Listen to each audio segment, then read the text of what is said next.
This episode is dedicated to Jess Sargis, Katie Anderson, Austin Lucas, and Mixed Combat Radio, for becoming our newest Southpaw supporters, and helping to make this project possible. The Southpaw podcast and project is supported entirely by listeners like you. If you want to support the work that we do, please leave us a 5-star review wherever you listen. Share these episodes, follow us on social media. If you're a new listener, make sure to click subscribe. And if you really want to support this project, then become a paid monthly subscriber on patreon.com/southpawpod. If you head over to Patreon and subscribe for just $4 a month, you will get immediate access to our complete catalog of bonus episodes, videos, and articles.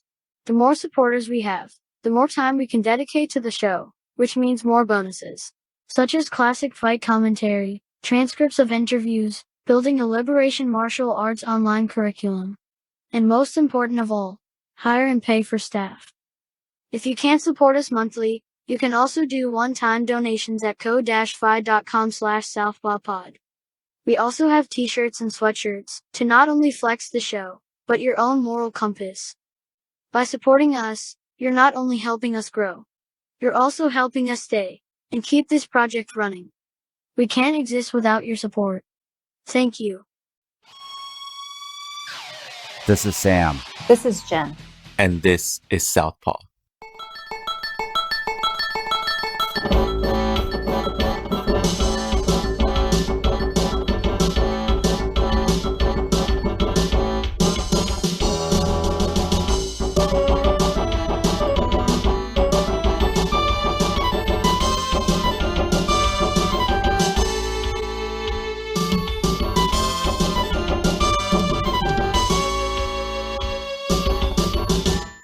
Today on Southpaw, we have feminist media scholar and the author of the new book, Fighting Visibility, Sports Media and Female Athletes in the UFC, Professor Jennifer McClearen.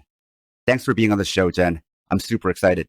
I'm so excited to be here. I can't wait for this conversation. Your book, Fighting Visibility, is, in my opinion, the best non-narrative book on MMA by far. It's also the only academic book on MMA that I'm aware of. It's a book every conscientious MMA fan should pick up because it critically analyzes the neoliberal capitalism of the UFC and how that affects equity and labor rights. But that's my own thoughts on the book, and I don't want to put words in your mouth. How would you describe your book? Well, first of all, I really like your description of the book because it's both praising it and hitting at the heart of it at the same time. So I like that start. I would add that essentially the academic argument, the thing that I'm trying to make that's going to reach other areas of the academy and other fans of sports, other journalists writing about sports, is this idea that visibility is a good thing always. We have said for a long time in our culture that representation matters. If she can see it, she can be it, is a powerful way to grant equity in society. Because if you look at women's sports across the board, there's abysmally low levels of representation. Somewhere between 4 and 10% of all sports media coverage worldwide it goes to women's sports. So you have that. You have the underrepresentation, the symbolic annihilation, if you will. And then on top of that, when women are represented, there's a few trends that come out, like objectification or trivialization or just generally not caring about women's sports. And what this book does is give us an opportunity to look at a sports media entity that is, in some regards, taking women's sports seriously, and that they are hiring female athletes for their cards. They are supporting them to a degree. And there's greater visibility for women in combat sports than ever before, I would say, because of their ability to put women on screen.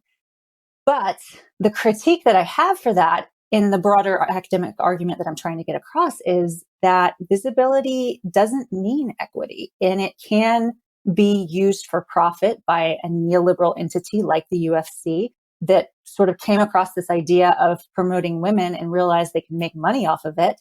And they did make a lot, and they have made a lot of money off of it, especially with Ronda Rousey. And it doesn't mean that the women in the sport, the female athletes, are actually getting their due. And we know there's pay equity issues and treatment issues across the UFC writ large, men or women. But what the book is looking at is how it impacts women in particular. When you're writing the first academic book on a topic, you can't rely on a bunch of other books in this field, but you can apply lenses from pre-existing fields onto a new subject or context. I think a lot of us tend to think of things as being domain specific. Sports is sports, work is work, politics is politics, and so on. So can you talk to us about what lenses you use to analyze the UFC and why looking at things from a school of thought can help us better understand a subject we might take for granted? I write this book from a particular intellectual genealogy, and that genealogy is called cultural studies. So it's a particular train of thought that people gathered together, had conversations in writing around, and developed a few different theories. Well, several different theories, in fact, to help understand particular cultural contexts.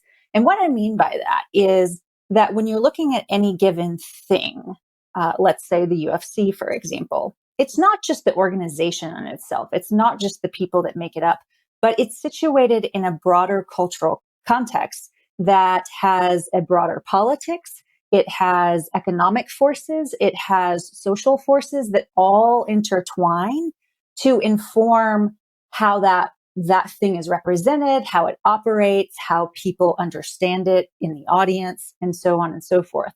And so I started this book within that framework, in that I didn't want to just understand one angle of it. I wanted to understand the interplay among representation and things like politics and things like economic forces that have a bearing on what type of representations we see on screens.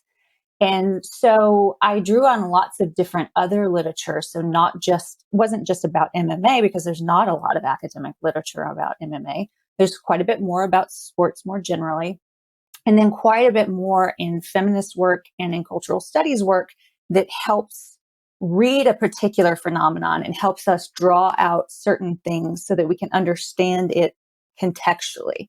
Because all of this, because I'm writing in a particular period of time where certain things are happening in our culture more broadly that have a bearing on what we're seeing, basically. Something your book discusses is luminosity and shadow. Can you explain that for us? Sure. So this fundamentally is thinking about representation. So when we see a representation on screen, it's selective. We're not seeing everything. Let's say we see female athlete.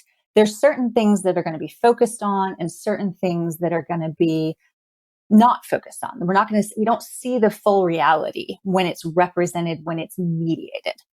And this concept comes originally from Deleuze, and then it was interpreted and taken up by a couple of feminist scholars named Angela McRobbie and Sarah Benet Weiser, who kind of built on each other's work. And the idea was that certain things become really, really visible, really luminous. So empowerment, women's empowerment, particularly if you take when Ronda Rousey was in the promotion, and even now there's a lot of discourse about women's empowerment. That becomes a thing that's luminous. This is meaningful for girls and women around the world because they're seeing powerful women in a way that they haven't seen before. And this is considered a really good thing. It's considered a really positive thing that people have a lot of emotion behind. So you see that type of advertising and it draws up particular positive feelings in particular audiences. And so that's what's luminous. But the other things that go into making that image a possibility are the things that don't get the light shown on them. So the labor issue is one of those things where you don't see how women and men, for example, toil away in this profession. It's a very hard profession as an independent contractor because you're always fighting for visibility. You need that visibility in order for the UFC to book fights. So you need to have a certain amount of fans behind you and willing to support you. And all of that is not as visible as the other discourses of like the American dream, for example, and fighters pulling themselves up from the bootstraps. We never see all the fighters failing at the American dream.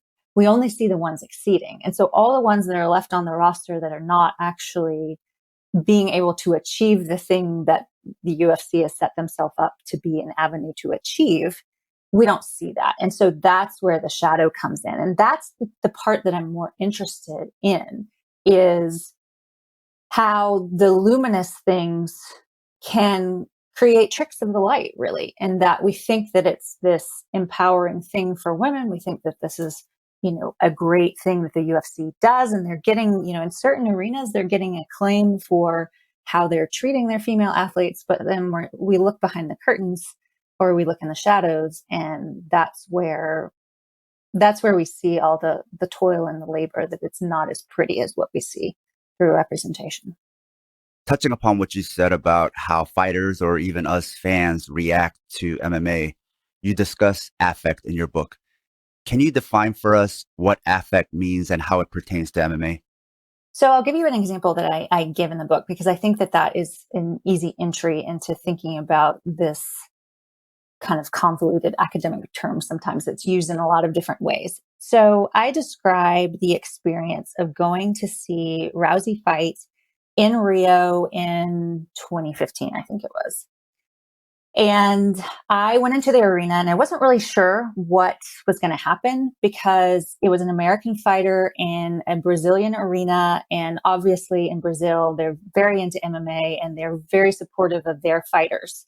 And throughout the night, I was seeing certain fighters get cheered because they were Brazilian and certain other fighters get booed because they weren't. And so I was waiting to see what was going to happen with Rousey. Right before Rousey came in, the crowd got really excited. And there was all of this energy that's circulating around. And people were feeling different things. Probably I couldn't name what everyone was feeling, but there's a certain level of electricity that's generated, that's in and among the bodies that are in that particular space. And then Rousey comes in, and you can imagine what she looked like, and that she always came in her black hoodie with the mean mug on her face, and she has this really strong, determined march very quickly to the octagon. And that moment when that was happening, all of a sudden I had this rush of feeling over me that I couldn't even describe what it felt like. It was just, the room was so electric and so much was happening. And I had this rush of tears that come to my face, but it wasn't that I was happy or sad or confused or anything. It was just the experience of being in that electrifying moment. And I had emotional reactions to it, but affect is what I'm describing is how particular sensations move through bodies, and they move in different ways in a given moment.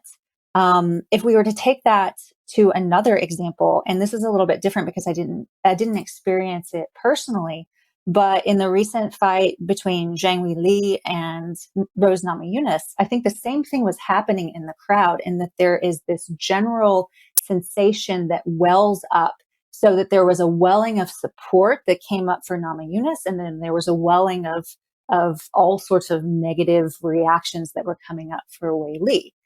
And when that happens, those things can be really powerful precursors to action, is what scholars talk about, because it can be how somebody interprets the meaning of a particular event can come from that affective experience, or it can be really, it makes the meaning of the event in different ways. And so I think UFC events a lot of times have those affective moments. And you can experience them also vicariously through the television. And I describe another moment in the book where I'm talking about that, where, you can see it happening.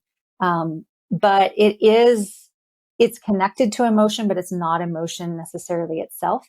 But what it does, these positive or negative feelings can be part of that luminosity that I talk about in the book, because what I talk about is this idea of women's empowerment being this luminous feel-good thing that makes us, a lot of us be very attracted to these images because we think that they are conveying meanings of progress, and we think that they are generating a certain form of equity for women in the sport. But we have to be really careful with those effective experiences because they may not exactly mean what we think that they are. And we can let this overpower our own understanding of a particular phenomenon because we're only, experiencing part of it, and we're not seeing everything else that goes into what makes a female athlete, for example. So even from the things you described, we can see that the book's title, Fighting Visibility, isn't so clear cut. It can be read multiple ways. I think initially people might just see it as fighting for visibility, but there's a lot of ways that you mean it, because you also talk about how fighting for visibility isn't enough. So then let's get back into visibility. Why doesn't visibility create equity when I guess our base assumption is that it would automatically do so? Exactly. So in order to understand that, I want to explain two different ways of thinking about visibility that are common in academic discourse about representation. There is the politics of visibility, and there are economies of visibility.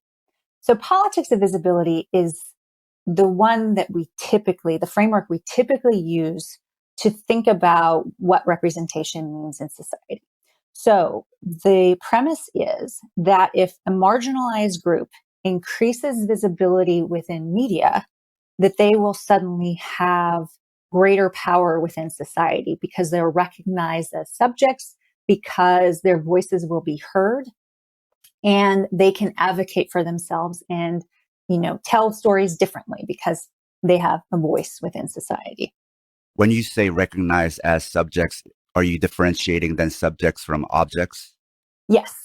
So that there is an assumption that if you have voice and if you are visible in media, then you are a subject, not just an object to be looked at, because you have a voice, you have a way of being seen. So that is the idea behind it, is that it does produce subjectivity in the politics of visibility. But then there is another way of thinking about this that is more contemporary and more culturally connected to now.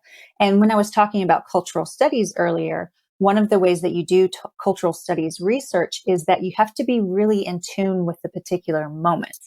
And that particular moment, again, is informed by economics, politics, and other cultural things that are happening at a given time. Or or things that are really effective, have a lot of effective resonance and are circulating around in culture in different spheres that can all give a particular cultural context. So economies of visibility is more situated in our current sociocultural economic moment, in that we have a society that now recognizes that marginalized voices have economic currency. And what I mean by this is, if you look at the trend, over the past summer, for example, after George Floyd's murder, there was a lot of emphasis and a lot of affective resonance around Black Lives Matter and around cultural protests and things like that. And you had various different organizations and corporations taking up that flag of Black Lives Matter when they were afraid to do it before, and actually embedding that within their advertising. And so economies of visibility is looking at that, how that visibility can have economic value attached to it. And having that economic value attached to it gives this idea that if you can just see these things, if you just say Black Lives Matter in your advertising, or if you just represent a female athlete, or if you just, have an Asian American as part of your board of directors in a company, then that is enough, because you've arrived, you've achieved some sort of equity. And so with the politics of visibility, really it's just this assumption that visibility will lead to equity. And with economics of visibility, it's attaching it to some sort of commodity, making it something that you can purchase or something like that. And so what we're seeing now actually is a lot more. If you look at marketing and advertising, there is a ton more emphasis on visibility. Just look at the number of advertising of mixed race families, for example, in the media. You see a ton of that, and there's all this emphasis. But what scholars and what I argue in this book in particular is that does not produce equity, because it's not actually changing the fundamental structures of exploitation that capitalism perpetuates. And that is a hierarchy of class and a hierarchy of power that seeks to maintain power for a few people who are at the top of the echelon, at the top of the food chain. And what it does is it makes it so those representations are actually feeding that. They're feeding, like Nike, for example, is another good example to think about, in that you have a lot of representation of people of color, particularly Black athletes. But if you look at who their CEOs are, you look at who is at the director level, you look at, whoever's high up in the organization, and it's very limited in terms of demographics. And so those representations, why they might feel good, they have that effective resonance in consumers. It doesn't mean that it's producing equity. And that's the same thing that I'm arguing within the UFC, is because just because women are visible, it does not mean that they have good working conditions. It doesn't mean that they're treated fairly. And it doesn't mean that there's been some sort of sea change in sports because they are now visible. So now we're beginning to understand visibility doesn't just mean one thing, and it doesn't always mean a positive thing. So in your book, you talk about how visibility then can also make you a target. Can you speak to us about that? Absolutely. So in the book, I talk about it in the context of social media. So one of the things that UFC fighters in general are encouraged to do, and it's not an official job description that the UFC gives them, but one of the unwritten rules of the job is to promote yourself. And one of the ways that they do that is on social media. And if you look at visibility on social media, it's really a double-edged sword, because it is work, first of all, in that you have to post content. You have to figure out what your followers like. You have to engage with your followers. And several of the fighters that I spoke with talked about how the UFC was encouraging them to engage with people on social media to increase their views, to increase their visibility. But then we know that the internet is not a nice space for a lot of people, particularly people who are already marginalized. So women, and particularly women of color, especially Black women, have a really hard time on social media because there's a lot of harassment, there's a lot of misogynoir, and there's a lot of sexism that gets perpetuated in those spaces. And so while women fighters understand that they need to increase their visibility in order to get a chance to be booked for a fight or to get sponsorships, at the same time, they're having to deal with different kinds of labor that is required in order to make themselves visible. Just the labor of posting content and posting about their lives, and then also about emotional labor of dealing with people who are assholes on the internet. A counter argument to the idea that visibility is always a good thing would be doxing. Absolutely. Doxing would be the ultimate form of visibility, but also the ultimate form of danger. This is why a lot of outspoken people, activists, are often private with their identities. Yeah, absolutely. And to give you another example, a cultural example that's outside of the UFC, but also very important, is trans visibility.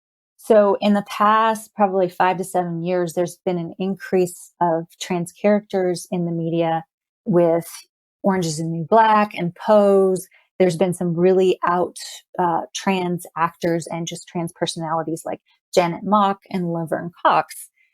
And now, if you notice where we are culturally, we have all of these bills that are in state legislatures all over the country that are seeking to exclude and marginalize trans women and girls, and to prevent, trans women and girls, for example, from having hormone replacement therapy or having gender affirmation surgery or having, just having agency in their own lives in general. And then also specifically in sports, because there's a lot of fear around trans athletes and women's sports. And there is all of this fervor around excluding trans women and girls. And so this is another example where visibility can have negative consequences within society. And this increased surveillance or this increased visibility of trans women that was positive representation has now filtered down into a lot of fear mongering and a lot of other types of surveillance practices that are attempting to have determination over trans women's and girls' bodies. Empowerment is another misunderstood word like visibility. Can you talk to us about different meanings for empowerment? Sure. I think the fundamental meaning of the word empowerment is to give power to something. And so if we think about it in terms of giving power to women, then the question is, who is giving power? And if there's a who that's giving power, then there are ways that we're sort of reifying that power, saying that it's, let's say, the men, the white cis men that are in charge of a particular media organization are attempting to empower women. So to give power to women. And fundamentally, that's a tenuous relationship, I think. And also, when we talk about empowerment, there's been a lot of interest in the past, again, probably 5 to 10 years or so, about girls and women's empowerment in particular. And it's been written into a lot of advertising. It's been written into a lot of organizations that are trying to empower girls and women. But oftentimes that empowerment is exclusively focused on white women and girls, and other experiences of women and girls in terms of race are often left out. Ability is often left out.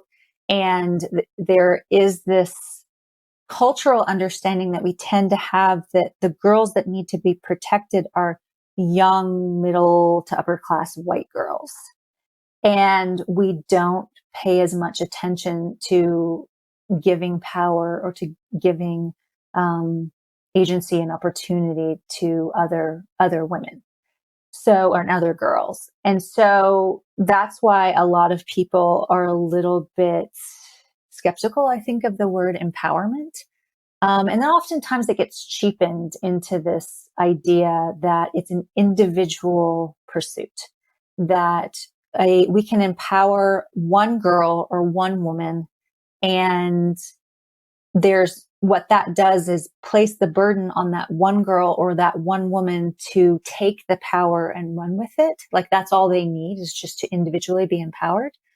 But it doesn't take into account that there are larger structures that are not individual. These are made up of, hundreds of thousands of millions of other individuals that hold power in our society. And we can't just go about giving power to one girl or woman at a time. We have to think about those broader structures. And so the empowerment model really isn't about organizational or structural change. It's about giving power to individuals most of the time. So empowerment can be selective. It doesn't necessarily mean everyone. Yes, it doesn't mean everyone. And it's often just the individuals as opposed to thinking about the structures. So in speaking of empowerment and even representation, from my own observations being in the martial arts space and watching the UFC for such a long time, I've seen it done in an anti-feminist way or a racist way. So what I mean by that, and really just piggybacking off of what you're talking about, is how often in the martial arts world, and I think that also includes the UFC, empowerment often means self-help. Mm-hmm. To your point, this individualized type of empowerment versus material change. Often I see dojos or gyms or the UFC, they do empowerment or representation in a way to say, there is no structural obstacle. There is no patriarchy. There is no institutional racism. You just need to toughen up. You just need to stop being lazy. And it puts the blame on the marginalized person. And a lot of times people share this, even people who might be social justice oriented, without really recognizing what's really being said here. I think I tweeted this the other day about how you will see straight up racist gyms, straight up misogynist gyms sharing videos about women beating men in a grappling match or flexing a certain woman fighter. And I can see why this can be confusing because a lot of times we might use that in a positive way, but they're making a critique from the right to say, see, this person can do it. What's your problem? There's nothing stopping you. Absolutely. I mean, I think you're spot on. I think that there is a lot of, obviously there's a lot of sexism and racism embedded in our cultural institutions. And it's things that we can see on the surface. Like we can look at the UFC, for example, and we can point out all the times that Donald Cerrone says a homophobic slur, or Dana White says something sexist, or, all of these, we see it happening all the time, and it gets pointed out at various stages where there's this overt sexism and overt racism that happens. But then there's also the structural pieces that we're talking about that are a little bit harder for people to identify. So when you're talking about that video of the woman in the gym, for example, beating a man, and how that gets circulated and it gets kind of depicted as this empowering thing. Well, what we would argue and what Stuart Hall says is that is an example of inferential sexism, in terms of it's not sort of just being like out there, hey, women suck at jujitsu or whatever it is, but it's saying more covertly, it's saying, look, isn't this amazing that this woman can do this? Well, why is that so amazing? Let's critique that. Like, why are you surprised by that? Why is it something that gets circulated as so impressive? Because if we were to flip the script and it was a man who beat a woman in a fight, or in a sparring match in jujitsu, that wouldn't get any sort of traction. So because it gets some traction is because it's so novel, it's so unfathomable. We can't think of women possibly being able to beat a man in jujitsu. And it's so hard for us to understand. And so that's why it gets circulated. So it's the more inferential sexism that's happening. And to be clear, Stuart Hall talks about overt and inferential racism. And then a lot of times in my classes, what I do is describe the phenomenon also with other types of isms. So you could think about it in terms of sexism, or you could think about it in terms of ableism, or in terms of sexuality or something like that. But the point is it's easy to identify the things that are on the surface level racist and sexist, but people don't have a really hard time with being like, well, why is it problematic that you might circulate that video of the woman who's beating the guy in jujitsu? I see it all the time in my jujitsu classes, so I don't see it so novel, but yeah, a lot of people do. And a side note, just for listeners, the most popular video that I've seen spread for years has been the one with Tara La Rosa, who is a former MMA fighter, but who's also a white nationalist and Proud Boy. And they've been using it actually because they seem much more aware of this type of dynamic and how it tricks people. And so they've been using it as a recruiting video to get people to join the Proud Boys. Not only is she using it and people within her group using it, but other white nationalist to men's rights groups have also been using it as a recruiting video. And this is like a perfect example of some of the things that I'm arguing in the book, is because just because something seems on the surface like it might be suggesting empowerment or women's power in a sphere that they don't typically have, it doesn't mean that it can't be co-opted and used for purposes that are really problematic, like this Proud Boy example. I think it's being co-opted, but also the original intention by Tara La Rosa was to do something that was ultimately anti-feminist. Absolutely.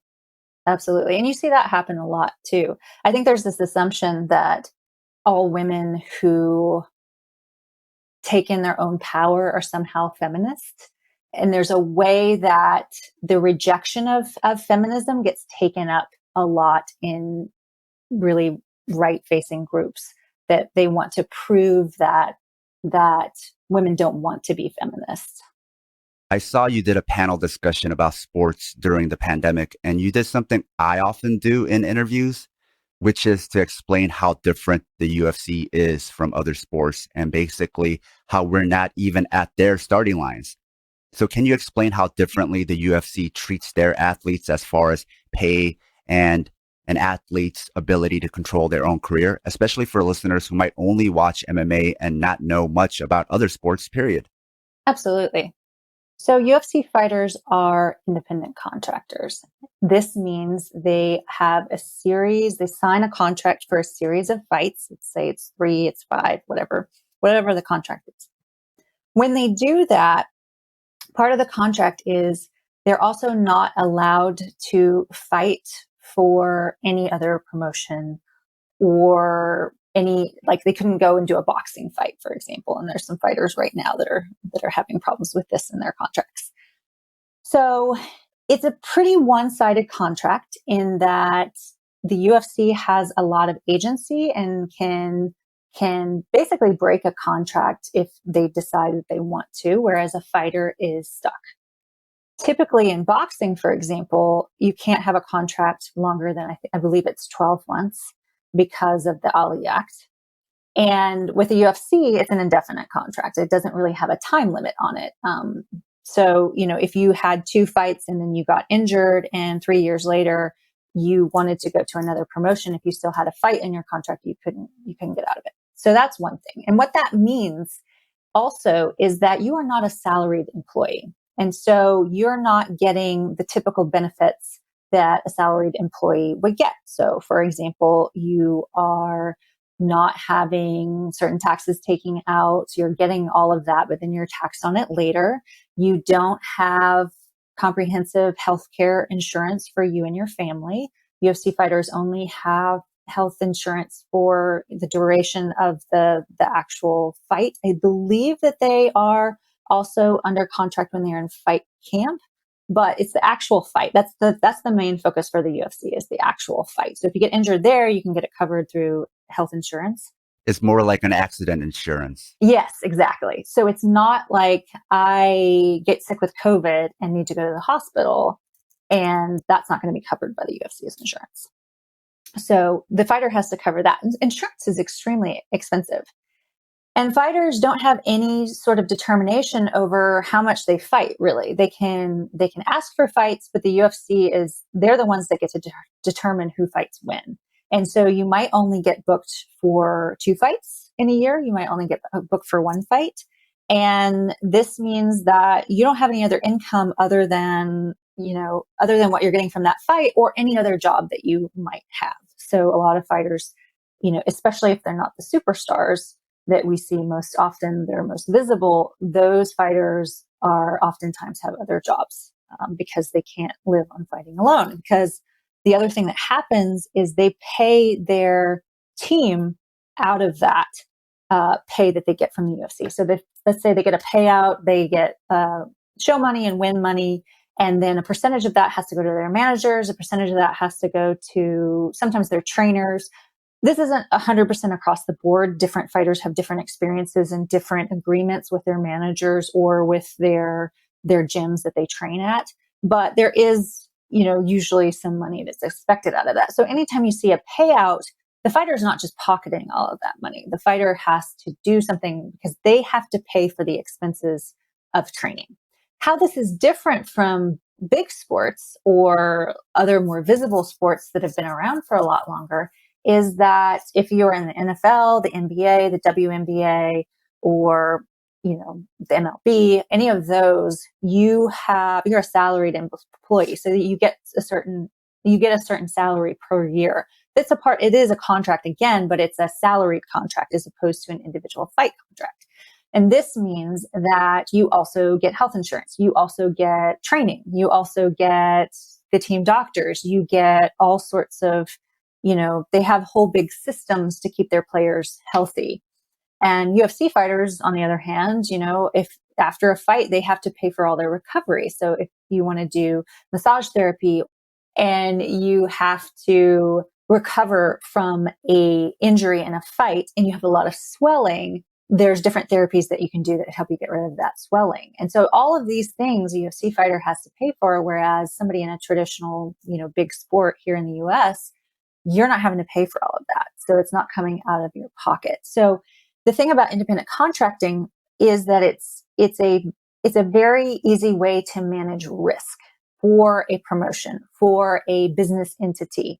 It means that you have an expendable pool of labor that you don't have to really take care of, and that you don't have to provide insurance for, you don't have to take care of, you don't have retirement benefits for, anything like that.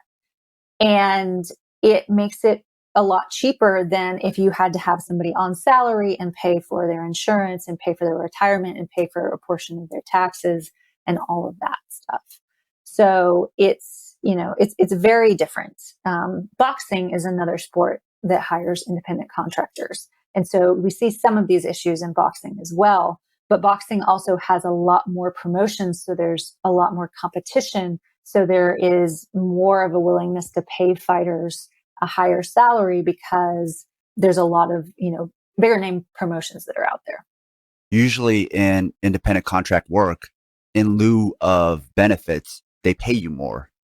But in MMA, it seems like the worst of all worlds where you don't get the benefits and they also don't pay you more. Yeah, absolutely. And the other problem with the UFC's use of independent contractors is that I analyze in the book a lot of legal briefs that are looking at the legality of that. No, I'm not a legal scholar. And so I rely on these legal briefs to help explain how the application of the law works. But there's a lot of them that argue that UFC fighters are misclassified as independent contractors. And this comes down to the issue of control. So, for example, if you are a painter and you work for a big paint company and you're employed as a salaried employee, then that means that employer tells you when to work, what uniform you're going to wear. Maybe they give you a truck to drive to the job site, and they're managing their schedule. They manage your pay. They manage your time off. They manage your everything. If you're an independent contractor and you're a painter, then you go out and you find your own jobs. You decide who you're going to work with. Maybe you're going to work with this house over here. Maybe you're going to do this big office project over there. You manage your time. You wear what you want. You decide when you work, all of those things. And there are some arguments that the UFC is misclassifying their fighters because they have so much determination over what the fighters are doing. So the uniforms, at first we had Reebok and now we have Venom in the UFC. That's one example of a level of control. Like UFC fighters are not allowed to wear whatever sponsors they want in the ring. And instead they are having to wear the brand that the company decided they're going to have an agreement with. And so that limits them. And also, they are not allowed to fight for any other promotion. So unlike that painter, who's also an independent contractor that can have several different jobs, different painting jobs at the same time, UFC fighters cannot have several different MMA fighting jobs at the same time. And so it's this level of control that's questionable in terms of the labor practices. Now with social media stars fighting MMA stars in boxing, the line between social media star and fighting is really blurred. Triller seems to be acknowledging both are just different types of social media stars. So how much of your job as an MMA fighter is also being a social media entrepreneur? Or perhaps you do it for the company, but also are you doing social media entrepreneurship as a side hustle? So social media can also be your side job, because I see MMA fighters selling NFTs, or their Instagram and Twitter comes off like your annoying friend who's in a pyramid scheme, who's always trying to sell you stuff. Absolutely. I think more and more of the job is embedded in social media and being an entrepreneur. And I talk about in one of my chapters in the book about being a micro influencer, because that's the speak that marketing professionals use in the influencer world is people who are not necessarily your Conor McGregors, although he is an influencer on social media. Maybe they don't have as many followers as Ronda Rousey or someone like that, but maybe they're a fighter that has 50,000 followers, and that would be classified a micro influencer. And so the very nature of the job is kind of like independent contracting, in that you have to you have to kind of set your own hours. You have to do your own work, and you do a lot of labor. And there's a scholar named Brooke Aaron Duffy that talks about this idea of aspirational labor. So I think it fits within this UFC scheme, in that the aspirational labor is the trying to make yourself visible as a fighter on social media so that you get more followers, you get more engagement, so that the UFC takes notice and says, hey, we should book this person for a fight because they have a lot of followers and a lot of engagement on social media. So the aspiration is they're hoping the UFC takes notice. There is no guarantee and there's no payment for that visibility, even though it's driving up UFC hashtags, for example. And so the UFC is benefiting from that labor because that fighter is getting the UFC name out there in the process of trying to market themselves. So it's good for the UFC. But it's also a form of aspirational labor for, like you're talking about, in that they're not making enough money in the UFC, so they have to find sponsorships outside of the UFC. So they want to accumulate a certain number of brands to promote on their Instagram account because it's a very lucrative form of advertising for companies, because it doesn't cost them a lot of money, but they can get a lot of labor from people who are trying to make it, that aspirational labor for people trying to increase their visibility on social media.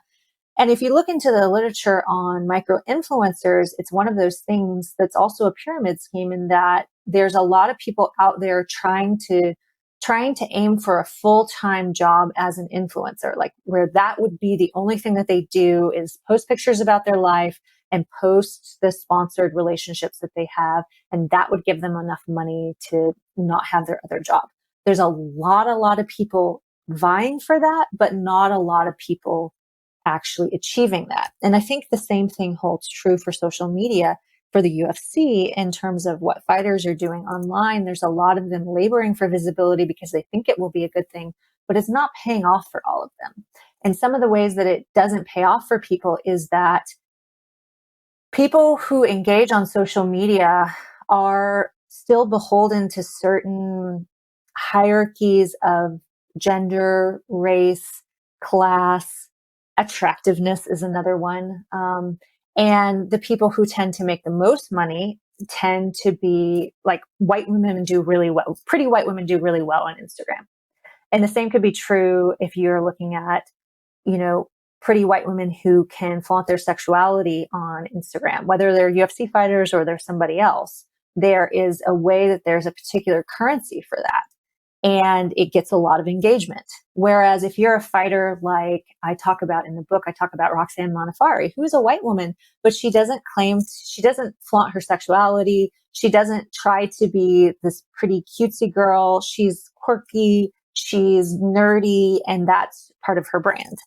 And so she's never going to play into that, what she calls posting her butt pictures, because that just doesn't feel authentically her.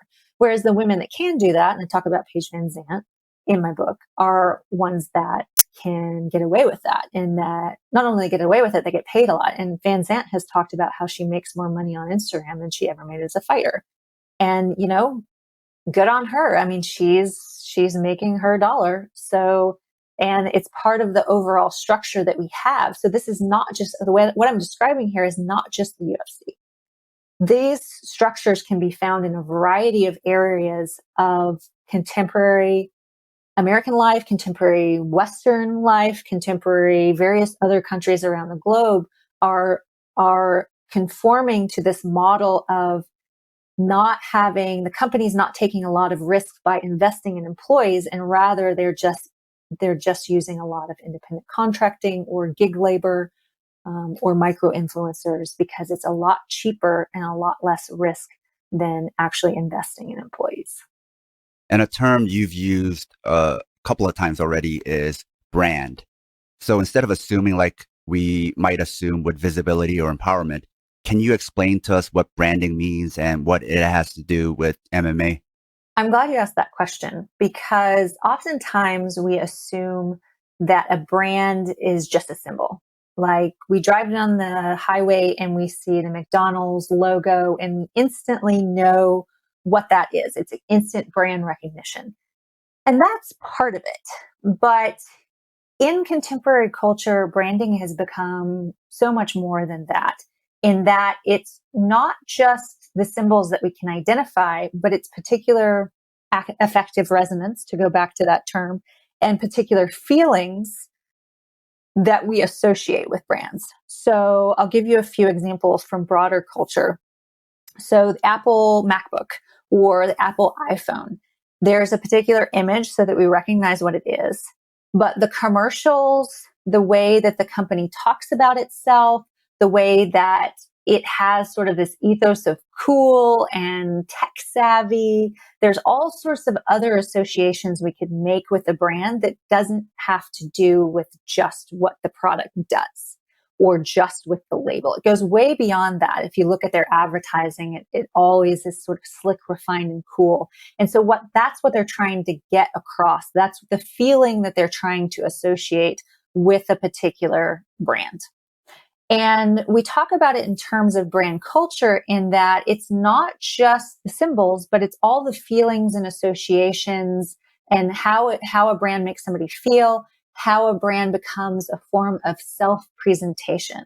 So what I mean by that is, we all know that there's particular brands that we want our identities associated with and other brands that we don't. And it might be Nike versus Reebok versus Adidas, or it might be Apple versus, Macintosh, or it might be lots of different things where people associate their identities with. And what we're increasingly seeing also is with Gen Z and with millennials, that those particular demographics are more interested in seeing brands also contribute to social causes. So if a brand like Nike, for example, associates itself with Black Lives Matter and Colin Kaepernick, which it did, it is a way to signal certain social justice connections. And that's all part of the branding, because people will actually purposefully go out and buy certain things because of the social messaging attached to that particular brand. So Nike stock went up because their primary demographics are in a younger generation and tend to be more, they've done their market research so that they know they're not going to lose a ton of customers because they're supporting Colin Kaepernick, for example. And so that becomes part of their marketing ethos. And it doesn't mean, obviously, that they're really making any impact into police brutality, but it does mean that they are at least associating the brand with a positive association, a positive feeling around a social justice issue. All of this is wrapped up within the word brand. So it's no longer just an advertisement, just a symbol, but it's all these other values and beliefs and associations that get mapped onto it. So then how do people become brands? How are fighters branding themselves? They do this in a lot of different ways. So when you look at micro-influencers, when you look at social media personalities, it happens in via a lot of different strategies. A lot of times what people have to do is take what is authentically them and spin it in a way that is going to bring in certain people. So to go back to the Roxanne Modaffari example, I asked her basically about her self-branding online. Like, what did she do? How did she think about it? I also asked the same questions of Angela Hill, who gave me somewhat similar answers, and that they knew that they weren't going to be marketable to absolutely everyone. But if they could get their core fans, then that would at least, give them some sort of level of following and some positive social media buzz. And so they talked about how their brands were quirky and their brands were nerdy and things like that. So I don't think there's necessarily a one size fits all. However, just because there's not a one size fits all, it doesn't mean that there isn't things that are certainly valuable over others. I think with fighters, some of the things that are valuable are being able to drum up business for a fight through conflict. A lot of times that's interpersonal conflict. Sometimes that's national conflict. If there's a clash of nations, like again, we saw in the Nama Yunus Zhang fight, that was another example of like this clash of nations rhetoric that gets thrown around. I think that's one way that you can market yourself. So if you're a female athlete, like looking at Ronda Rousey, for example, she had this ability to trash talk and to be like very controversial. But if she was on the red carpet, she could get, traditionally femininely, dolled up. And that's a very appealing aspect of her brand. So there's a lot of different things. Certainly certain things are valuable over others, like attractiveness is one of those things that's always valued. Charisma, always valued.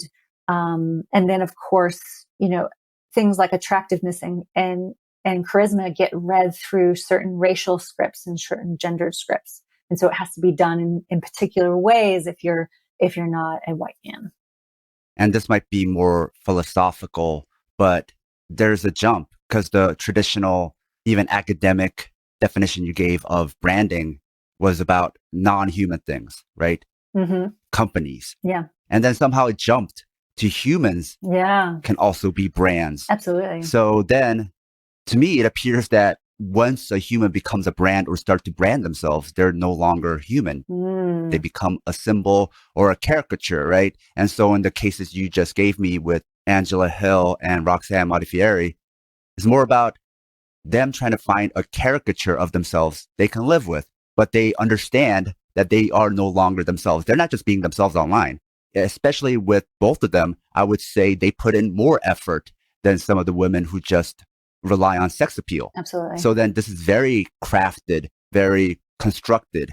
And so I don't have some kind of ultimate conclusion about this. I'm sure years down the line when we study this more about social media and branding and how humans become brands, how that could even like affect how we dehumanize people, right? It's so much easier for me to say harassing or racist things to this person because I don't see them as a person. Yeah. Me talking shit about Angela Hill becomes me talking shit about Pepsi. And I see them in that same way.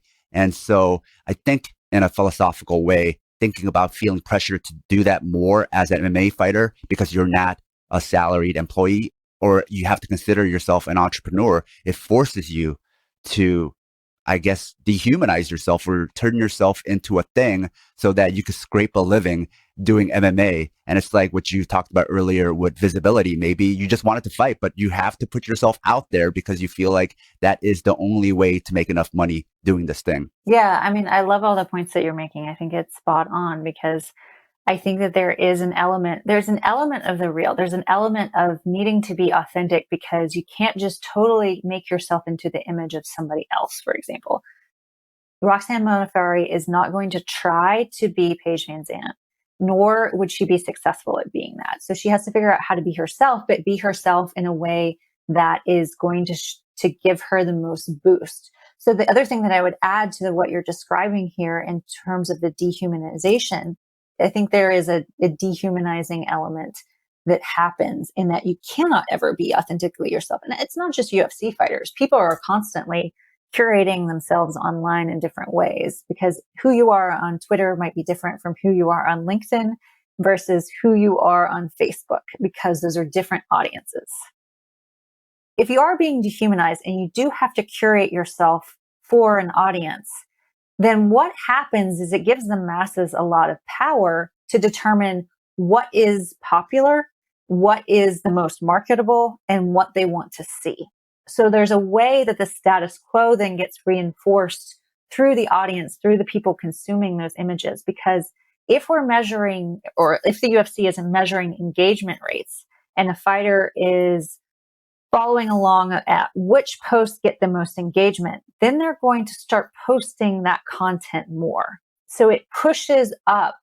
It's a way to push up the popular content in this process of dehumanizing people and treating them as commodities or treating them as entities that you can criticize openly and be terrible to on the internet.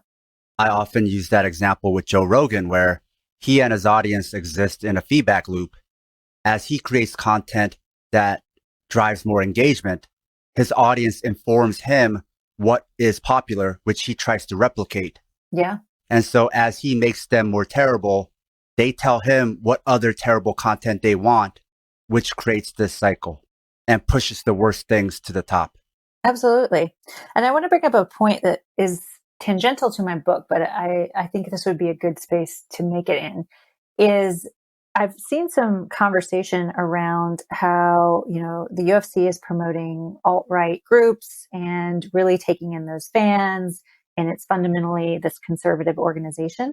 And I don't want to refute any of that, because I do believe that is true, and there's certainly a lot of evidence. But I think one thing that we need to pay attention to is the way that they take these different audience groups and they see them as separate. They see them as different demographics. And what they're trying to do is not totally piss off any one given demographic, but give them enough content to set up conflict among these groups. So if you can look at it if you look at, for example, like the Colby Covington, Kamaru Usman fight, where they're really playing up this American dream immigrant with Usman, who pulled himself up from the bootstraps. And then you have Covington, who's like this really bellicose, racist, sexist, go Trump guy.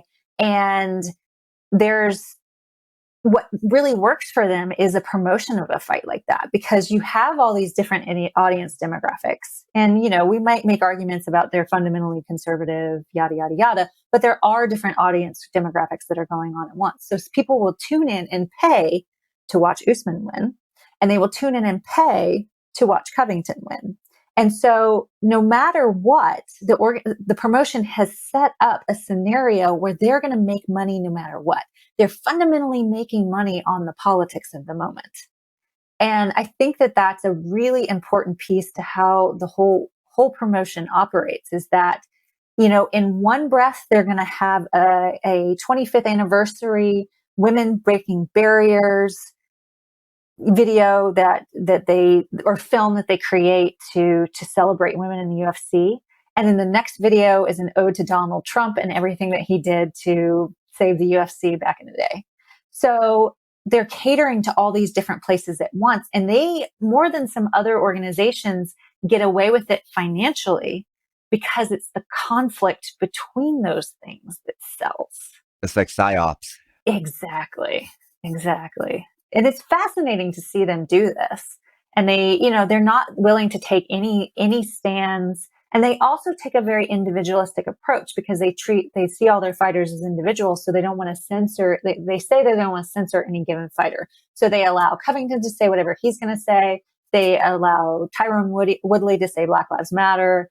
And they say, oh, okay, well, we're not taking sides. We're just letting it all play out. And then they make the money off of it. A note to our loyal listeners: if you love the show, please support us and help us get paid for our labor by joining Team Southpaw on Patreon. By becoming a member, you'll get access to bonus content like exclusive articles, fight previews, bonus episodes, transcripts of fight studies, and access to our private chat group on Discord. But more importantly, you'll help us supplement the cost of the show, the incredible time and energy Sam and I put into making the show, and you'll be giving us some breathing room not only to juggle Southpaw with our day jobs, but also expand Southpaw into other areas. Show your Southpaw solidarity by supporting us at patreon.com/southpawpod. Something you talk about is the UFC as a pyramid scheme. Can you explain what you mean? Sure. So when you think about a pyramid scheme, usually you're attracted to the scheme because you see people succeeding. So there are plenty of examples we can point to in the UFC of people succeeding at achieving the American dream, at becoming professional fighters who do that for the living and only do that for a living. And Ronda Rousey is one really great example of this, because she was a woman and because she was breaking into the sport, she was the first one that they allowed into the UFC. She becomes this standard that everyone is presumed to be able to meet. So she made the most money of any fighter, male or female, in 2015. The UFC likes to repeat that fact over and over again. Ask them if any other female fighter has come close to that, and they probably won't be able to come up with anything.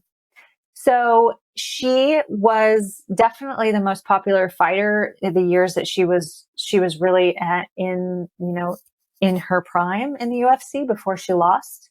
And she drew in a lot of audiences that were not the typical UFC fan. So she was able to cater to a broader audience. So the UFC likes to repeat that refrain, and you can hear it coming from Dana White, you can hear it coming from Epstein, you can hear it coming from various different people, where women have this possibility. They can reach these heights.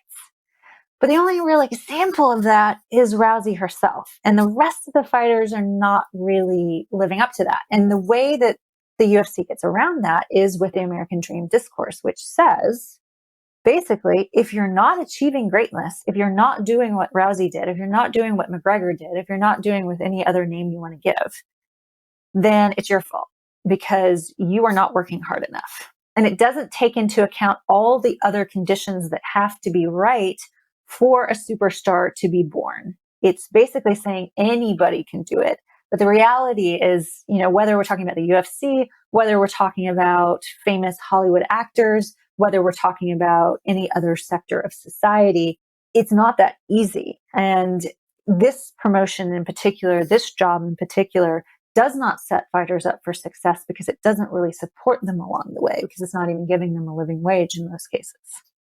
Then this can be an example of how the UFC is a microcosm of America, because your example of the American dream in the UFC, you can see then how that can be in conflict with collective bargaining and unionizing, because if it's all on me, what do I need these other people to bargain with? What do I need a union to help me? I just need myself. I can rely on myself. I rely on these two fists and I can get whatever done. And so if you absorb that idea, if you're indoctrinated into the idea, then to you, there's nothing worse than a union. There's nothing worse than collective bargaining.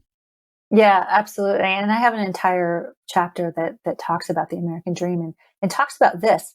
And what you're saying is really spot on. And the thing that I would add is, particularly with fighters, there's a way that the fighter's mindset maps perfectly onto the American dream discourse. So the American dream discourse, like you're saying, is throughout society. We see that in a variety of companies. We see it in a variety of institutions. We see it in our media, particularly entertainment media, loves to tell that story.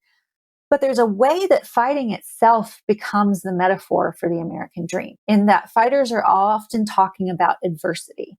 So they might be talking about adversity in the ring, like they get on their back in the first round and they're getting pummeled, and the ref almost calls the fight, and then the round buzzer goes off and they get it together and they, dig in their heels, and their coach gives them the pep talk, and then they come back in the second round and turn things around.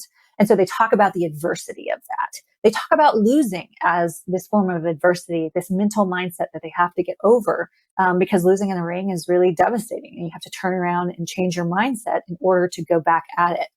So what I'm saying here is, the same thing happens when you hear the UFC tell stories about other adversities that fighters face in life. So Jose Aldo grew up in a favela. So that's his adversity. Conor McGregor, he grew up, on the streets of Ireland. Ronda Rousey slept in her car for a while after the Olympics. And there's constantly stories being told about adversity that fighters have in life.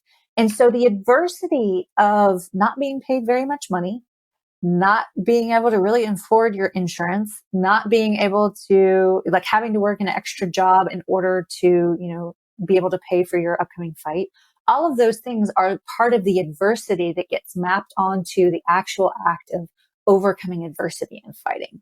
So it becomes this narrative that the UFC can spin in the stories that are told outside the ring, and it can be that same narrative that fighters are telling themselves about their lives and about the actual fight within the ring. And speaking specifically about unions, how do unions affect women and people of color? Historically, if you look at the literature and the research on unions in the United States, and probably I didn't look elsewhere outside of the United States, but certainly in the United States, unions typically level up the pay and the work experience for women and people of color in particular.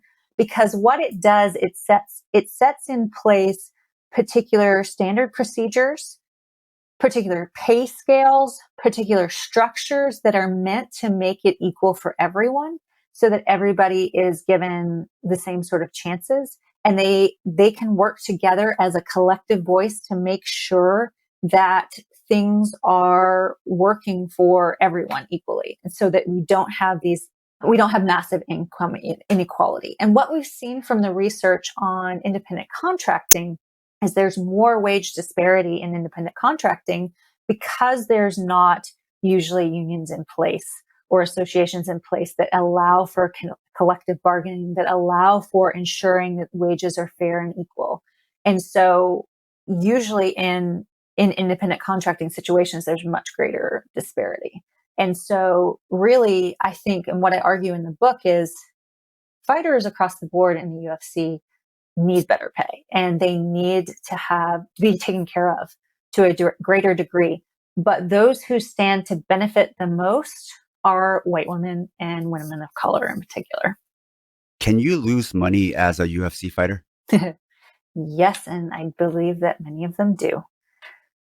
Unfortunately, by the time you take out all the costs of what it costs to prepare for a fight, so if you're in fight camp, then perhaps you're not able to work another job while you're in your camp because you have to focus on fighting and recovering from training. And you also are paying for your gym fees, you're paying for special training potentially from your trainers, you are paying your manager, all of these things, all of this sacrifice goes into the fight itself. And so once you get there, especially if you're a newer fighter, you might get $12,000 to show and $12,000 to win a fight. And if you do that, then that doesn't guarantee that it's going to take care of all of the things that you had to pay for while you were getting ready for the fight that you weren't able to use other income for. So I don't have firm data on how often it happens or how rampant it is or what the actual finances are of most UFC fighters. But if you put your ear to the ground and listen to the stories that they tell, there are quite a few of them. And there's quite a reason for concern, even though we don't necessarily have firm data on how much they're actually in the red once they finish fighting. And I think it's knowledge we as fans have, but we never thought about it. We'll hear fighter A talk about how they were getting ready for a fight and they got injured and then they're not fighting. So they spent all that money and that time to get ready and then no even 10-10 or 12-12 that you spoke of. Or they get all the way to the fight, the other fighter is injured or sick or doesn't make weight. Now they're not fighting again. And sometimes UFC might do the right thing, but they're not obligated to. So that's the problem. That's the structural problem. And even when they quote unquote do the right thing, they only give them part of the purse. There's been fighters who haven't fought for 2 years because of a string of bad luck. You can kind of do the math in your head and extrapolate and realize they're probably not doing so good. Absolutely. I tell a story actually in the book where Courtney Casey was talking about a fight with her partner, Drakkar Klose, had. And whoever, I don't remember who his opponent was, but he had to back out. And they were already on location, like during fight week. And they weren't sure if they were going to get another fight or if Klose was going to get another fight. And she talked about how stressful it was because they had invested so much. Both of them had invested because she had invested in getting him ready too. And they had invested a lot of their money and time into preparing for that particular fight. And at the last minute, they didn't know if they were going to get paid at all. They didn't know if he was going to get a chance to fight. And she was talking about how stressful it was and how much you need to be in a fighter's mindset. You need to be preparing for a fight mentally. But when you have this extra stress of this financial strain on top of that, that it can be really hard to bear and really hard to keep your head on track when you're worried about finances, basically. Are the fighters you talk to aware of how little they get paid compared to other sports? I would say the ones that are willing to talk about pay, and they're not all willing to talk about it because it's a very taboo subject because they don't want to get blacklisted by the UFC for talking about pay. So I'll put that out there first. The ones that are willing to talk about it, yeah. I mean, they know. And a lot of what I did is, I talked to some, but I did a lot of analysis of interviews. I did an analysis of hundreds of interviews with fighters, with UFC staff, with lots of different people. And, it was pretty clear coming out of that they understand that they're not getting paid nearly what other sports are. They're not getting the margins.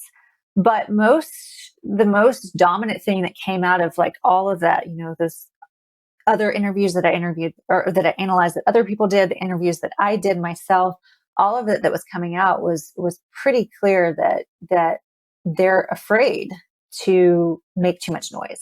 Because again, with this fighter's mindset, there is this, I'm just going to put my head down and do my job. Like I'm just here to fight, and not really wanting to take on the responsibility and like all the work that it would take to organize. Leslie Smith, of course, is an exception to that. There's other fighters that have been exceptions to that in terms of being willing to take on the machine and try to bring people together. Because I think it is really hard to go at the UFC as one individual fighter because the vast majority of fighters are completely expendable. They can let people go like right and left. There's only a few names that they might try hard to hold on to, but you could probably name them on one hand. Everybody else, they're willing to let go of because they have such a ready supply of fighters who are willing to try.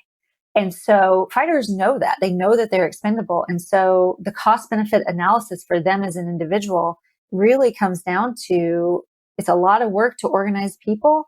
And I don't know, I could get blacklisted in the process. And I just don't know in the short term of my career, is this really going to make a difference for me? Because the difference might not happen until after I'm done. So, and I did have one fighter talk about that in particular in the book, about how she just didn't see, if she made some noise, if she tried to change things for fighters, it wouldn't happen for her generation of fighter because the career is too short. It would happen for the next generation, and she wasn't willing to do that.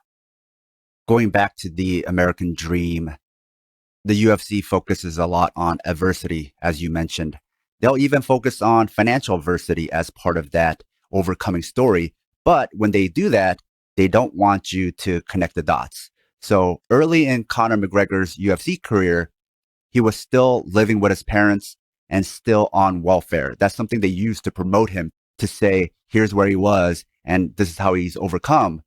But what that's also revealing then is that the UFC's lack of pay was subsidized by his government. So my question for you then is, how often does that happen, but is not spoken about, where fighters are on some type of assistance program or Medicaid, and that's ultimately how they are subsidizing for not getting it from the UFC? And I would even add how many of them after they retire are using disability or Social Security in some way for the lack of pension. I am really glad you asked that question because I have not thought about that. And I actually have not seen anything written about that in particular. But I think that is a really interesting angle for further consideration in this whole topic, because it would, so in thinking about a lot of these questions with pay, for me, it comes down to a difficulty of getting the research. And so how you would go about determining how often this happens is the only way that you could do that is actually to survey the fighters. So you would have to get the fighters to agree to talk about their personal finances. You'd have to get them to agree to talk about how pay works within the UFC and how much money, is going out to different things, and, what sort of assistance they get from other places. And I've been hesitant to try doing that just because I did have some difficulty in getting fighters to agree to talk about some of these issues, because they're afraid that their voice will be, something detrimental will happen. But I do think it would be definitely worthwhile. If that survey ever does happen, whether it's me or somebody else that does it, I think it would be an excellent question to put on there, because I think it's something that it seems reasonable, and I wouldn't be surprised at all. It's just a matter of being able to fundamentally get enough data, have enough people self-report to be able to indicate whether that's actually happening or not. I think part of why it would be so taboo is because so many of them are also very much against assistance programs, even if they're on it. Yeah. So it would kind of put the charade and the pretense away. And I don't want to put words in your mouth, because you're an academic, so you have to live up to more rigor. But why I even asked you this is because being around MMA gyms, I knew people. Yeah. That's how they subsidized it. They were doing it. Mm-hmm. And that's kind of like something they would tell you in the locker room. This is what you should do. This is how you're going to do it. Yeah. And you could even kind of connect your own dots, because fighter A got injured while not in a fight. You know what kind of family they come from. They come from this poor family. They're not under their parents' insurance. They're not covered by UFC insurance. Somehow they got surgery of some kind, but they had to wait. They had to wait for a while.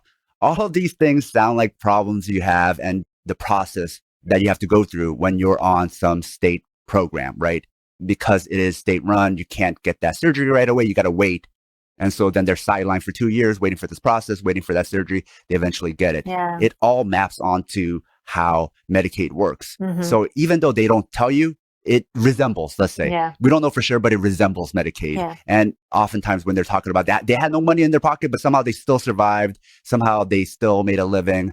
But often it sounds like they must have been also on some kind of cash assistance program as well. Absolutely. I am not surprised in the least that you've heard people say that. And it does make complete sense, the way that you frame it. And I really do think it would be an interesting thing if we could get more information on, because that's the hard thing about this. There's a lot, like, in some ways MMA is kind of a small community, in that there are a lot of people, not your casual fans out there, or even your hardcore fans that don't want to talk about political or economic issues. But your educated fans that are out there pretty much know what's happening. You pretty much know, if you pay attention, that these are really difficult working conditions, and that insurance is a huge problem, and injury is a huge problem that doesn't get covered. And there are fighters who will fight injured in order to get that injury covered by UFC insurance, because they can't get it covered by their regular insurance. So, you hear those stories all the time. And if we piece all those stories together, then there's plenty of cause for concern. And I think that we do need to bring these points up, and we need to put them out there in the ethos, because, it does bear some scrutiny, even if we can't fundamentally prove it in data yet. And, a lot of what I'm doing in my book too is I'm not relying on a lot of data. I'm relying on a lot of analysis of the cultural, economic, and social conditions all pieced together.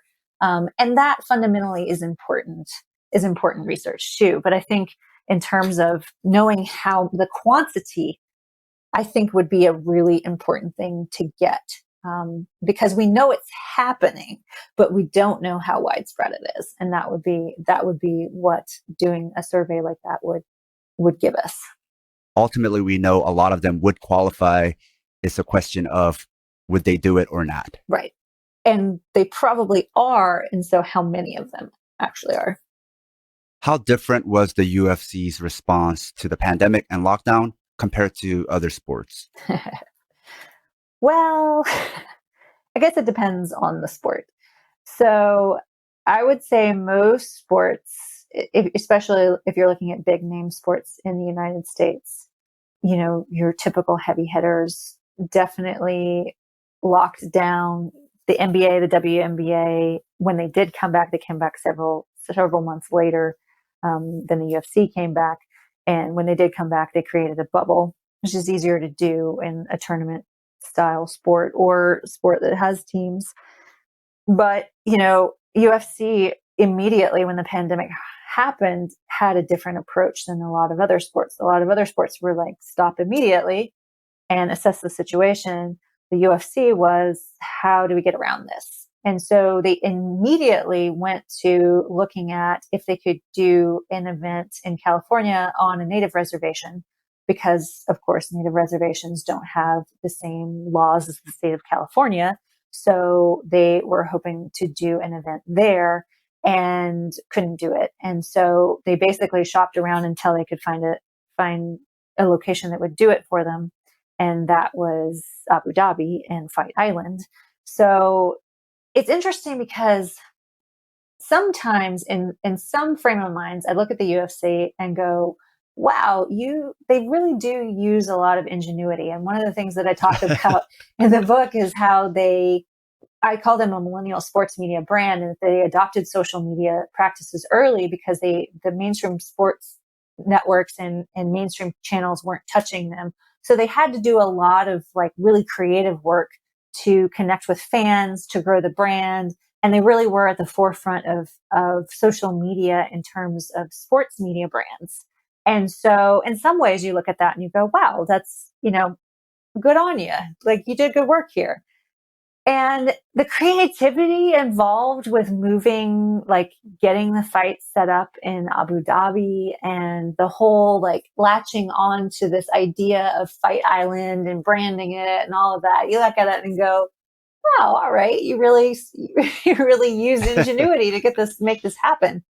Of course, that is not considering human ramifications of those actions. It's like a Bond villain. They're really smart. Yeah, they are. In some ways, you're watching the Bond movie and you're like, wow, that guy's really devious. And I can't believe that happened. I wasn't expecting that.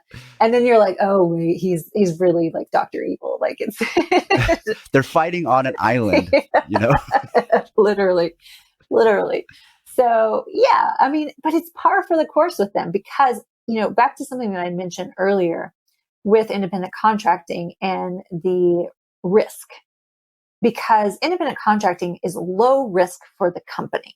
That means they're not investing in people. So if something happens to those people, whether they're injured in a fight, whether they're injured in a sparring match in their gym, if they're injured because, or they get sick because of COVID, all of that is not a lot of risk on the company. And so they have COVID testing, which, isn't not totally free depending on where you get it from. They're probably paying some money to get those COVID tests and get them returned rapidly, but that's not very much money. And so they can bring in fighters. And if they test for COVID, they're like, oh, see ya. You can't fight because of, because you're positive for COVID. So again, it's like, all those fighters like invested their time in training and they show up for the fight and they caught COVID on the plane. So, I mean, I don't think, looking at the organizations that did it well in terms of like when they came back and how they structured things to come back, I would say they get an A+ for creativity and an F for human-centered care of the people who work for them. Something you've mentioned in previous interviews in the UFC's response to the pandemic is how they didn't give their athletes a say like other sports did, right? Other sports, through their associations, were able to have a say. When they came back, what were the terms? They considered their own safety, whereas fighters didn't have anything like that. And they just had to go with the whim of the UFC because they're just like, well, how am I going to get money or am I going to get cut? And oftentimes fighters who did want to wait until things were safer, the UFC blasted them. Yeah, I think Stipe was one of those. Miocic was one of those. Stipe and Leon Edwards both got admonished. Yeah, and I think that, again, it goes back to this mentality of how expendable the fighters are because they don't have a unified voice. They can't go to the promotion and have like a discussion about what they're willing to do as a group and what they're not. There's no avenue for that. And instead, they are expendable. So the UFC knows if they need to book a 12 fight card, for example, they know they're going to have fighters to fill that even during COVID. They're going to have people willing to do that because, as Dana White says, fighters are hungry. And they're not just hungry to fight. They're actually literally need money in order to sustain themselves, so that they are willing to take risks and work during COVID, for example. There are people willing to do that. And, I think that they were at no risk for not being able to fill cards during that time because of the conditions of working for the UFC. The UFC highlights Ronda Rousey as being the sole reason they started a women's division. But that's a pretty conditional reason for starting a women's MMA division. Was the UFC trying to build a star in Rousey by saying that, or do you think they really wouldn't have started a women's division without her? I think they would have eventually, but I think that Rousey came around and was the perfect storm for it to happen when it happened. I think there's a few different reasons why it happened with Rousey and it didn't happen with some other people. Part of it has to do with who she is. And if you ask anybody in the UFC or anybody who analyzes it, everybody always says the reason that women are now in the UFC is because of Ronda Rousey. And believe me, I tried to find another reason. I wanted it to be another reason because it seemed too simple in a way. But the reality is that she was getting a lot of traction. She was winning fights in a spectacular fashion. She had charisma. She had an interesting story to tell, and that she was an Olympian, and she has this ability to trash talk and to play up the I hate whoever she's fighting in order to sell a fight. She can walk the runway and, glam up, and she can sell products. So there are ways that, because all of those things existed, she had to be winning fights in a spectacular fashion. That had to be there. She had to have that skill. But all of those other things were also really important and wouldn't have happened because it didn't happen with Cyborg ever. So, it was the other things that both the UFC could sell and the mainstream audience was willing to buy. And so she had that package. But the other thing that I talk about in the book is that we have to contextualize it in this particular cultural moment, because somebody like Gina Carano, who came along earlier, could have arguably done the same things, but it wasn't the same cultural time. And some of the things that had an impact that I talk about in the book is the contemporary focus on girls and women's empowerment. Several years ago, it became really in vogue for different media entities, whether it was advertising or whether it was entertainment media, to talk about girls and women's empowerment. We see this in other sports as well. This is a big focus on the U.S. women's national team, how they're, such empowering figures for pay issues and for, other issues around women's rights and sports and things like that. And so there was this cultural moment where the UFC could spin that narrative, and they did. They learned pretty quickly, and they told me, some people that I talked to in their marketing department, that Rousey was more popular with women fans than men fans. And that they didn't really anticipate that initially because they thought of their fan base as being primarily men, but they realized that she was bringing in a lot of women, and that was like growing their audience. And so they found that to be really attractive. So they played up this women's empowerment theme that I talk about in the book. And another thing that was happening is that the brand ethos itself, one of the ways that they think about their audience, and we've already talked about this a little bit, is that they think of their audience as not as a monolith. It's not, they don't think of their fan base as one thing. It's not just, straight white dudes in, watching UFC in bars, yelling at the screen and throwing drinks, or, the meathead stereotype that we all have of MMA fans. So it's not just that. There is some of that, but it's not just that.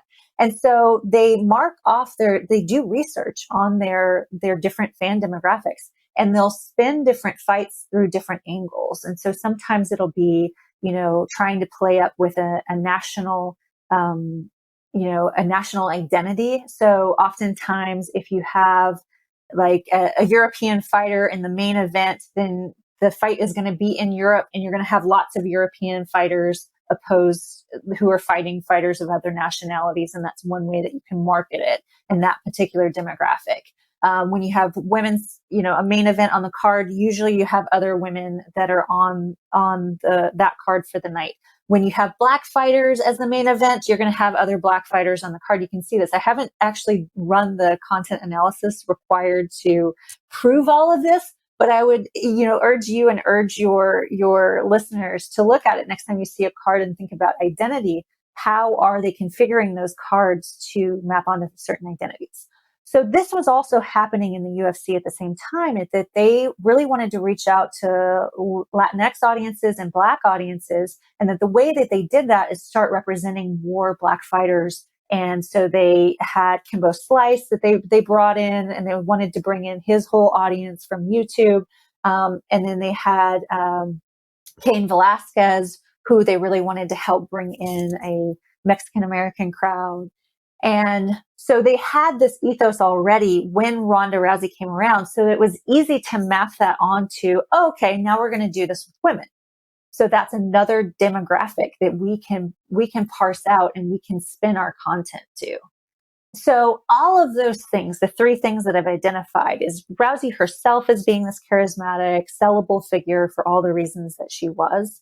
And then women's empowerment being really popular at that particular time.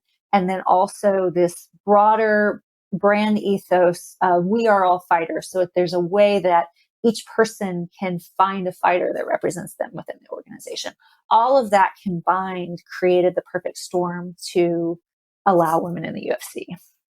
I guess what I'm curious about is, why does it have to launch around a person? What I mean by that is, when UFC launched their other weight divisions, they didn't launch it around any one person. They just launched it, and then stars came out of it. Jose Aldo came out of it. Dominic Cruz, Henry Cejudo came out of it. So in other ways, they've been able to launch something just because they thought that's what they needed. This aspect of the sport needs to exist, and it wasn't conditional. What I'm observing, though, is for women's divisions, even though now we got the first one with Ronda Rousey, we got that division. Every subsequent division, they've also done the same thing where they have to gear it around a person.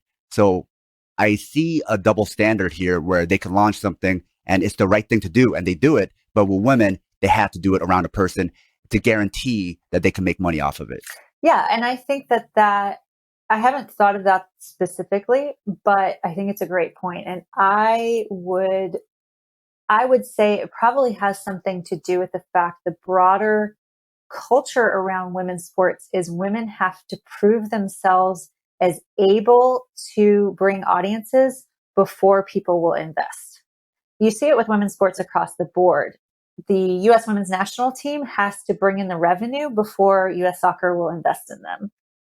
WNBA, same thing. Like they have to prove that they have numbers, even though they're going to have less resources. So they don't get as good at production teams. They don't have as much investment money. They don't pay their players as much, but yet they have to get the eyeballs, and then people will invest.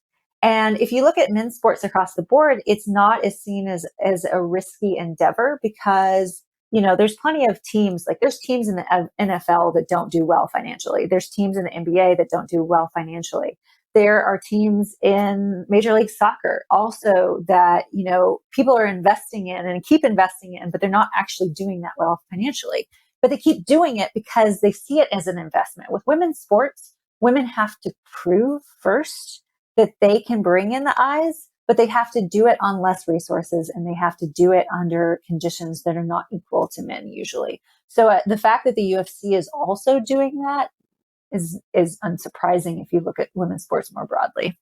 And to just unpack what you're saying about investing, investment means it's somewhat of a gamble. You don't know for sure you're going to get returns. So you're putting it in there and waiting, hoping to make returns on your money down the line. Whereas with women, you don't want to invest. You want to know from day one that you will make your money back, that you will make money. And so it shows the two different ways that they think about it. For men, we will invest for women, I want a sure thing. Absolutely. And I think this is just another example of the types of things that I try to unpack in the book. It's not the sexism that you see on the surface. It's the sexism embedded in how they run their business. And this, even though I don't talk about the specific example in the book, this is another perfect example of that phenomenon happening. And you mentioned earlier how it wasn't the right time, but you likened Carano to Rousey, but you mentioned Cyborg as the one that doesn't fit into this basket. And I think in your book, you talk about this with the attributes of a potential star. Obviously, number one, they have to be good, but there has to be other attributes on top of that. I talk about Carano and Rousey and also Cyborg in the introduction of the book, because I talk about how the fight between Cyborg and Carano was billed as Beauty versus the Beast. So they're actually talking about physical attributes. So Carano is white. She's very Hollywood pretty in a lot of ways. She's very, striking and powerful as an athlete, but she does have that ability to also look like a model. Cyborg does not have that same capability. She has very defined muscles. She has,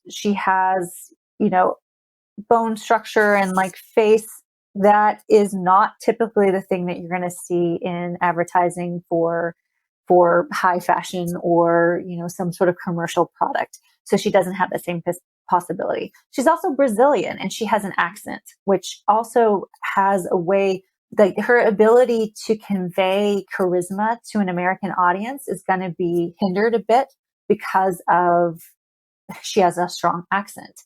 And then also she has this record where she did have some performance enhancing drug infractions.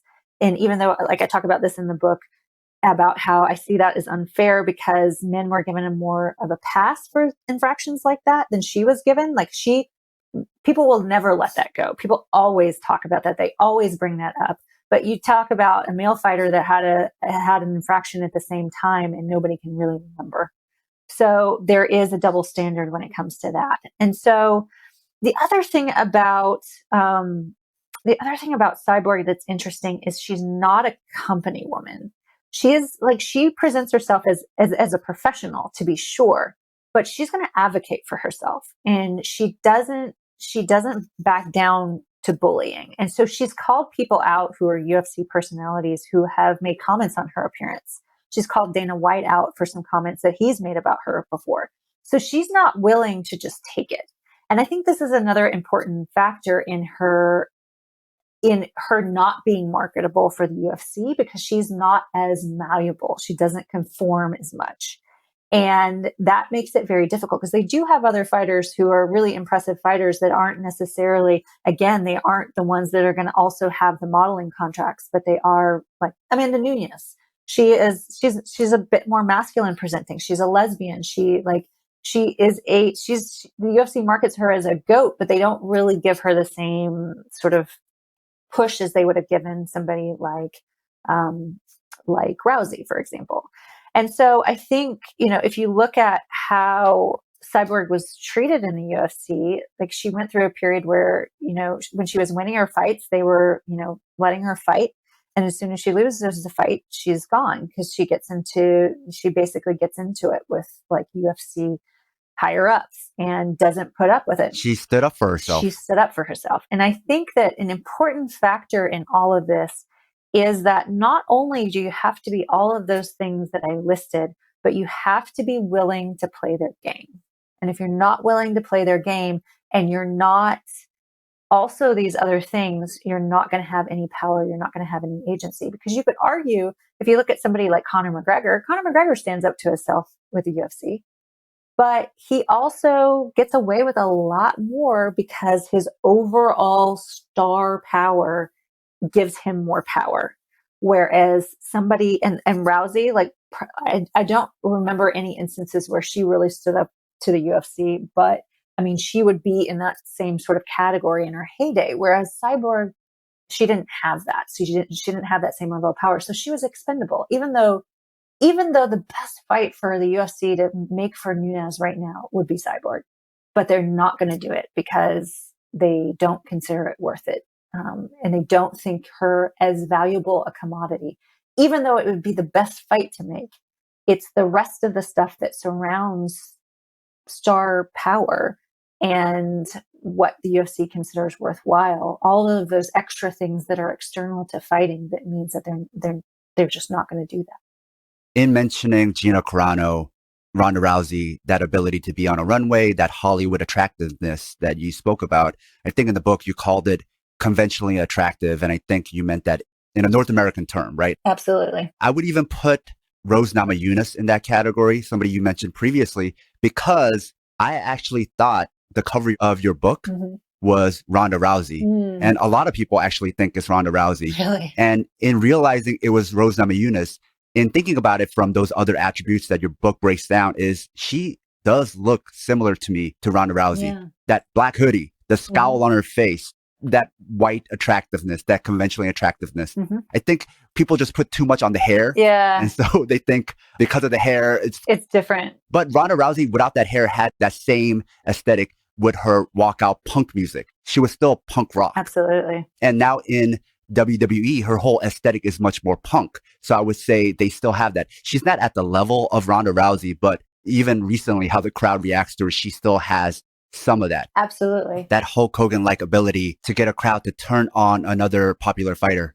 It's a power not every MMA fighter has, but it's something Conor McGregor was able to do to Jose Aldo. It's a power Ronda Rousey had. And it's a power a lot of quote unquote great white hopes have. So can you speak to us about that idea of being conventionally attractive? Because I think we think of attractiveness as something that is unbiased, something that's just natural, that you're born with. You're just born to like certain faces or certain people. But your book breaks down, and also other feminist scholars break down how a lot of that is conditioned and coded. So can you unpack that for us? So there, fundamentally, when you're talking about female athletes, there is this assumption that if you can perform more traditional understandings of femininity, then it is somehow more attractive. So that has to do with clothing, that has to do with facial structure. A round face, for example, or an oval face that's symmetrical is usually perceived to be prettier.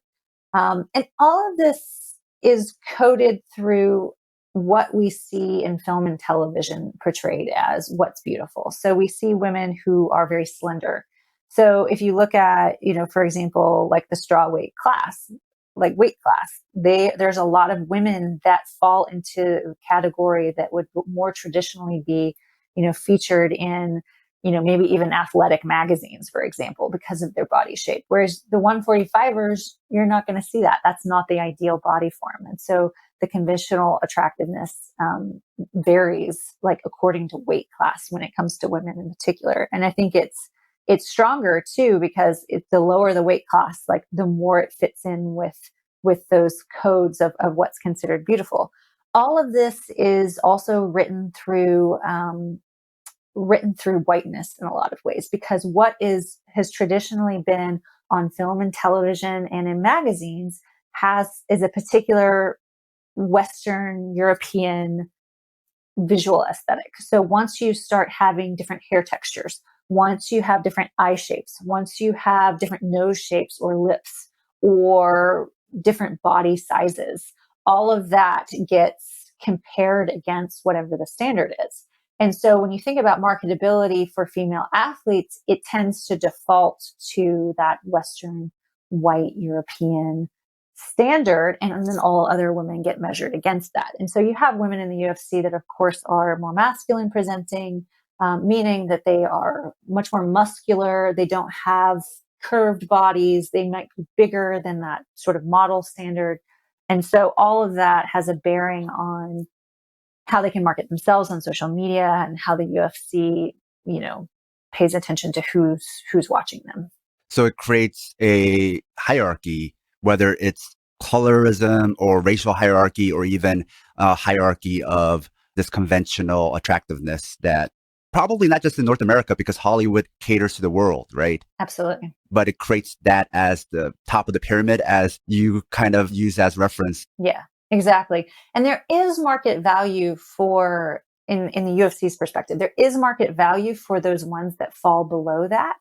And you'll see how, it's not super visible, but you'll see how they'll do things that they're specifically trying to market to LGBTQ fans. Like when they booked Liz Carmouche for the first fight against Rousey, they actually tried to connect with I don't know exactly how they did this, but they talk about how they tried to connect to the LGBTQ community. So that typically would not be at the highest levels of visibility, but they see it as an avenue for bringing in new fans. So even if they bring in, it's not a huge market, they still can bring it in. So there's a way that representation then becomes like an avenue for, even if you're bringing in a small group of fans, at least it's increasing your viewership. Along these lines, there's this line in Gone Girl by Gillian Flynn that reminds me of expectations of female fighters in the UFC. It's where she describes the cool girl, which is this impossible standard to be one of the quote unquote boys while being feminine. You can fight, but also cook, where you're equal parts athletic and badass, but also sexy and soft, where you're the master of non-traditional roles while maintaining traditional ones. Would you say this is accurate? Oh, absolutely. And I think this is a standard that women face in sports across the board, in that the ones that make the most money in sponsorship tend to be the ones that can be pretty and feminine off the field or off the court or out of the ring. So it is pretty much, it's a duality that they have to perform, because the very nature of athleticism, of being aggressive, of fighting, or, other types of sports where you have to be aggressive and go after the ball or something like that. All of that requires attributes that are typically considered masculine. And so women often feel this pressure to perform a particular type of femininity once they're outside of the ring, in order to play up their marketability. And so this duality is something that they're constantly trying to balance, but it never quite fits, because if you think about men and what is considered the best qualities or attributes of male fighters, oftentimes athleticism gets mapped on very neatly onto athleticism. There's not a disassociation there. There's no cognitive dissonance that has to happen in order to understand them. But with female fighters, the ones, again, these are the ones that are put up as the ideal, the ones that make the most money are often, have this, they can play both sides of the coin. And an example I often give of that is that for many years, Maria Sharapova was paid more in sponsorship dollars than Serena Williams, even though Serena Williams beat her time after time after time after time, and Serena was at the top of her game and is the greatest of all time. Like, Sharapova was still making more money than her, which is ludicrous, but that's how it works, because Sharapova plays to that conventional understanding of she can be feminine off the court. Whereas Serena is constantly derided for being too masculine or too aggressive, or, all of those ways that misogynoir seeps into how we understand Black women's bodies, particularly Black athletic bodies. Speaking of the LGBT community, which you referenced earlier, as a media scholar, have you had a chance to watch the superhero show, The Boys? I have seen the first season of The Boys. Okay, that's all you need. So there's a company in there that acts as the main antagonist called VOT that reminds me a lot of the UFC. VOT says they don't care about politics, just about making money, which they pretend isn't political. In the show, there was a scene about marketing their lesbian superhero, Queen Maeve, and there's a couple of interesting critiques that came out of that. First of all, though Queen Maeve was out, the character did not feel comfortable making her private life more visible to the world, nor used as a marketing gimmick. And I think we touched upon that earlier with visibility. The second interesting thing was the line they had about Ellen DeGeneres, how her homosexuality is acceptable to daytime TV audiences because she and Portia de Rossi are cis white women who still follow conventional gender roles of masculine and feminine. And if it's more ambiguous and non-conforming, it doesn't test well even with their liberal audiences. So I'm using this as a backdrop to perhaps analyze the complex dynamics that exist not only with the UFC, but also their audience. We see lesbian women fighters, but gay men, non-binary, and trans are all still taboo. So at least in terms of how the same-sex relationships of some of these female fighters have been marketed, they also resemble traditional masculine and feminine gender roles that the VOD PR department highlighted as testing better. So going back to what you said about the right kind of person or the right kind of star that you talk about in your book, there seems to be the right kind and the wrong kind of queerness, not only for the UFC, but also to UFC fans, if not mainstream fans in general. Could you talk to us about this dynamic at play here? Absolutely. I love the analogy between the boys and the UFC and VOT. I had never put that together, but now I see it as a perfect correlation. So I appreciate you giving me that. The UFC says, for example, in Amanda Nunes, that she was the first LGBTQ champion. So let's look at those letters within LGBTQ. Lesbian. Okay, yes, she's a lesbian. Gay? Trans? Definitely not, because they vehemently opposed the very idea of Fallon Fox coming into the UFC. And queer, what does actually queer mean? What does it mean to them? Okay, so we only have lesbians. So you could say she's the first lesbian fighter. And there are some reasons culturally why lesbian fighters might be more acceptable in the UFC than those other letters in the queer alphabet. And some of those reasons are, if you look at women's sports across the board, they're typically stereotypes as havens for lesbians. So a lot of women's sports are perceived as, because they are again, with the issue of connecting masculinity and athleticism, there's a way that women performing sports are read as being more masculine, which then gets read as gay. And so culturally, that's been around for a long time. And so it's not unsurprising when a woman comes out in the WNBA. And actually, a lot of women don't even have to come out because they've always been out, in this generation, or other women's sports. It's unremarkable because it's so part of how we perceive women's sports as being a place where lesbians are.